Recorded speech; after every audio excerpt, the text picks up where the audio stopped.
जय हिंद। आज के इस लेक्चर में हम लोग जानेंगे सौर मंडल के बारे में कि सौर मंडल क्या है, सौर मंडल में कुल कितने ग्रह होते हैं, या तो फिर सौर मंडल में जो ग्रह है वह आकाशों में कैसे टंगा हुआ है।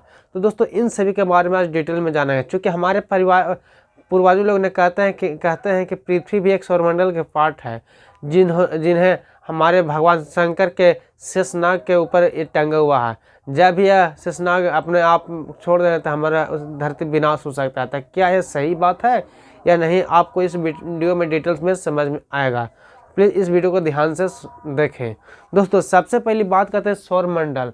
सौरमंडल क्या है? तो सौरमंडल सूर्य के चारों तरफ जो चक्कर लगाने वाले जितना भी ग्रह है, उल्काएं हैं, धूमकेतु है या तो फिर आकाशीय पिंड, इन सभी क्या है वो सौरमंडल के पार्ट, यानी कि इन सभी जो है सूर्य के चारों तरफ चक्कर लगाते हैं। तो दोस्तों इन सभी चारों ओर चक्कर लगाने के कारण इन सभी को क्या कहते हैं, सौरमंडल के अंदर में रखा गया है। यानी कि कहने का अर्थ है कि सौरमंडल सूर्य के परिवारों में इसको गिना गया, जिसके कारण इसको सौरमंडल कहा जाता है। दोस्तों सौरमंडल में कुल 8 ग्रह होते हैं, जो कि इस प्रकार है। देखिए आपको बताया गया कि सूर्य है, सूर्य के बगल में जो है वो बुध है, उसके बाद क्या शुक्र, पृथ्वी, मंगल, बृहस्पति, शनि और अरुण और वरुण, जिसको हम लोग नेपच्यून भी कहते हैं। दोस्तों इन सभी के बारे में आपको डिटेल में बताएंगे अगले वीडियो में कि इनको स्टेप बाय स्टेप को किस तरह सिस्टमेटिक ढंग से लगाया गया है। सबको प्लीज़ इस वीडियो को ध्यान से देखने के बाद अगले वीडियो को इंतजार जरूर करें, ताकि आपको बताएंगे कि इस सूर्य को सिस्टमेटिक ढंग से क्यों आया, कैसे, आखिर इसका महत्व क्या है, क्या मतलब रहस्य इसके पीछे ऐसे बताएंगे आपको। दोस्तों तो पहली बात समझ लेते हैं कि जितना भी ग्रह है वह आकाशों में कैसे टंगा हुआ है। यह टंगा नहीं हुआ, हर किसी भी वस्तु का एक केंद्र होता है, जो कि केंद्र होता है, और उस केंद्र के अंदर में मैग्नेट सभी भी पृथ्वी का अभी जितना भी जो हमारे सौरमंडल के में जो ग्रह है उस सभी में क्या है, मैग्नेटिक पावर है, यानी कि गुरुत्वाकर्षण शक्ति उसमें है, जिसके कारण जब हम इस वस्तु को और इस वस्तु को दोनों को हम अगर ले लेते हैं तो क्या ये आकाशों में क्या करेगा, इसका सेंटर पॉइंट से इसको खींचेगा, इसका सेंटर पॉइंट से इसको खींचेगा।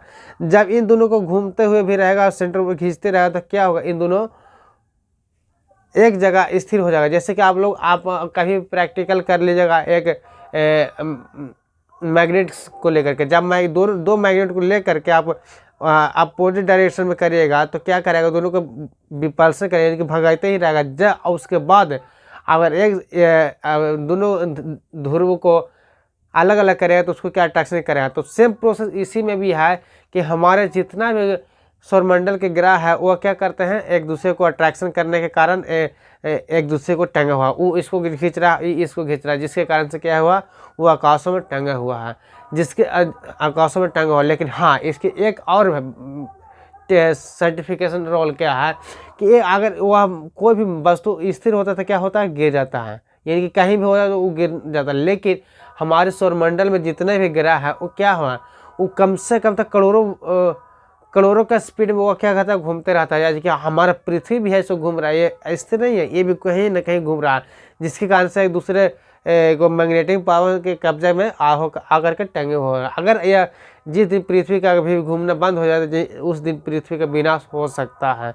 तो आपको स्टेप बाय स्टेप बताएंगे कि कैसे कैसे आपका प्राकृतिक घटना होती है, और जिसको हम लोग प्राकृतिक घटना में हम लोग समझते हैं कि कभी भूकंप आता है, कभी वर्षा होता है, कभी कुछ होता है, कभी कुछ होता है। इन सभी जो है टेक्निकल आपको सौरमंडल के अंतर्गत में पढ़ने को मिलेगा। तो प्लीज़ इस वीडियो को ध्यान से देखकर चैनल को सब्सक्राइब जरूर करते हैं, जिससे आपको स्टेप बाय स्टेप आपको समझने में मिले। तो मिलते हैं फिर नेक्स्ट वीडियो में, जब तक के लिए बाय।